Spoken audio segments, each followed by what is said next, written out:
আসসালামু আলাইকুম। বাংলাদেশ বেতার, গোপালগঞ্জ। খবর পড়ছি হাফিজা খানম। গোপালগঞ্জে ডেঙ্গু প্রতিরোধে সচেতনতামূলক র্যালি ও মশক নিধন কার্যক্রম অনুষ্ঠিত হয়েছে।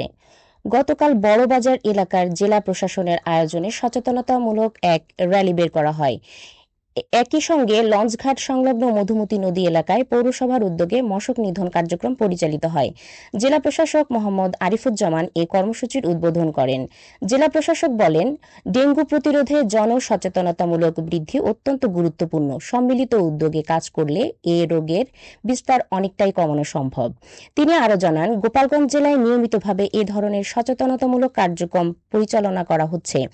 এ সময় অতিরিক্ত জেলা প্রশাসক সার্বিক এস.এম. তারেক সুলতান সহ জেলা প্রশাসক ও পৌরসভার সংশ্লিষ্ট কর্মকর্তারা উপস্থিত ছিলেন।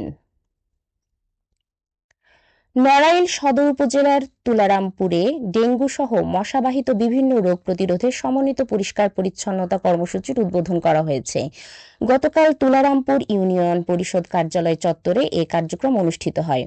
সদর উপজেলা নির্বাহী কর্মকর্তা টি.এম. রাসিন কবির এ কর্মসূচির উদ্বোধন করেন। তুলারামপুর ইউনিয়ন পরিষদের চেয়ারম্যান টিপু সুলতান সহ ইউনিয়ন পরিষদের সদস্য কর্মচারী সহ অনেকে এ সময় উপস্থিত ছিলেন। ফরিদপুরে বন্ধ থাকা দুটি ফিলিং স্টেশনের অভিযান চালিয়ে প্রায় ৫৪,০০০ লিটার জ্বালানি তেল উদ্ধার করেছে উপজেলা প্রশাসনের ভ্রাম্যমাণ আদালত। গতকাল সদর উপজেলার বিভিন্ন পাম্পে এ অভিযান পরিচালনা করা হয়। অভিযানে হোসেন ফিলিং স্টেশনে ২৮,০০০ লিটার এবং রয়্যাল ফিলিং স্টেশনে ২৬,০০০ লিটার জ্বালানি তেল মজুত পাওয়া যায়। অভিযোগ প্রমাণিত হওয়ায় হোসেন ফিলিং স্টেশনের ম্যানেজারকে ভোক্তা অধিকার আইনে ৫০,০০০ টাকা জরিমানা করা হয়। অন্যদিকে রয়্যাল ফিলিং স্টেশনের মেশিন ত্রুটির কথা জানানো হলে শর্ত সাপেক্ষে জরিমানা মওকুফ করা হয় এবং তাৎক্ষণিকভাবে তেল সরবরাহ চালু করা হয়।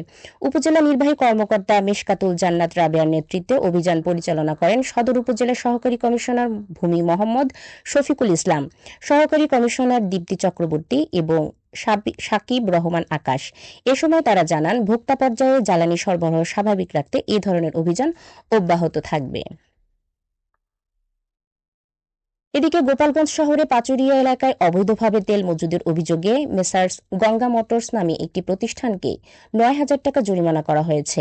গতকাল দুপুরে জেলা প্রশাসনের সহকারী কমিশনার ও এক্সিকিউটিভ ম্যাজিস্ট্রেট ফারদিন খান প্রিন্স এ অভিযান পরিচালনা করেন। অভিযান পরিচালনাকালে তিনি জানান, অবৈধভাবে তেল মজুদ করে বাজারে কৃত্রিম সংকট তৈরির অভিযোগের ভিত্তিতে এ অভিযান পরিচালনা করা হয়। এ সময় গঙ্গা মোটরসে ১,৫০০ লিটার তেল মজুদ পাওয়া গিয়েছে বলেও জানান তিনি।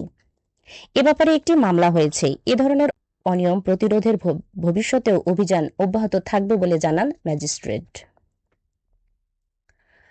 নিখোঁজের ২ দিন পর নড়াইলের লোহাগাড়া উপজেলার মধুমতি নদী থেকে এক শিশুর মরদেহ উদ্ধার করা হয়েছে। গতকাল সকালে উপজেলার ইতনা ইউনিয়নের ডিগ্রিরচর এলাকার নদীর তীর থেকে তাসমিয়া নামে ৯ বছর বয়সী ওই শিশুর মরদেহ উদ্ধার করে পুলিশ।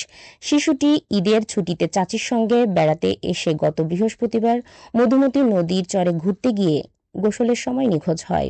পরবর্তীতে স্বজন ও স্থানীয়রা খোঁজাখুঁজি করেও তাকে না পেয়ে ফায়ার সার্ভিসে খবর দেয়। তারা উদ্ধার তৎপরতা চালালেও তখন তাকে পাওয়া যায়নি। পরে শনিবার সকালে নদীর তীর থেকে মরদেহ উদ্ধার করা হয়। পুলিশ জানিয়েছে, আইনগত প্রক্রিয়া শেষে মরদেহ পরিবারের কাছে হস্তান্তর করা হবে। এদিকে ফরিদপুরের নগরকান্দায় সেপটিক ট্যাঙ্ক থেকে এক বৃদ্ধার মরদেহ উদ্ধার করেছে পুলিশ। গতকাল সকালে 11:30টার দিকে উপজেলার রামনগর ইউনিয়নের রাধানগর গ্রাম থেকে জামেলা বেগম নামে ৬৫ বছর বয়সী ওই নারীর মরদেহ উদ্ধার করা হয়। পরিবারের সদস্যরা জানান, শুক্রবার রাতেও তিনি বাড়িতে ছিলেন। শনিবার সকালে তাকে খুঁজে না পেয়ে বিভিন্ন স্থানে খোঁজাখুঁজি করা হয়। পরে সেপটিক ট্যাঙ্কের ভেতরে তার মরদেহ দেখতে পেয়ে পুলিশে খবর দেওয়া হয়। নগরকান্দা থানার ভারপ্রাপ্ত কর্মকর্তা জানান, প্রাথমিকভাবে ঘটনাটি হত্যাকাণ্ড বলে ধারণা করা হচ্ছে। তিনি জানান, এ ব্যাপারে আইনগত ব্যবস্থা প্রক্রিয়াধীন রয়েছে। এখন শুনুন কৃষি সংবাদ।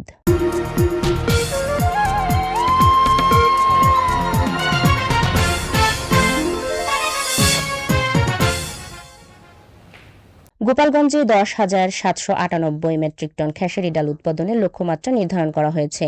চলতি মৌসুমে জেলায় 8,299 হেক্টর জমিতে খেসারির ডাল আবাদ করার পরিকল্পনা নেওয়া হয়েছে। কৃষি বিভাগ জানিয়েছে, আবহাওয়া অনুকূলে থাকলে লক্ষ্যমাত্রা অর্জন সম্ভব হবে। সবশেষে আবহাওয়া।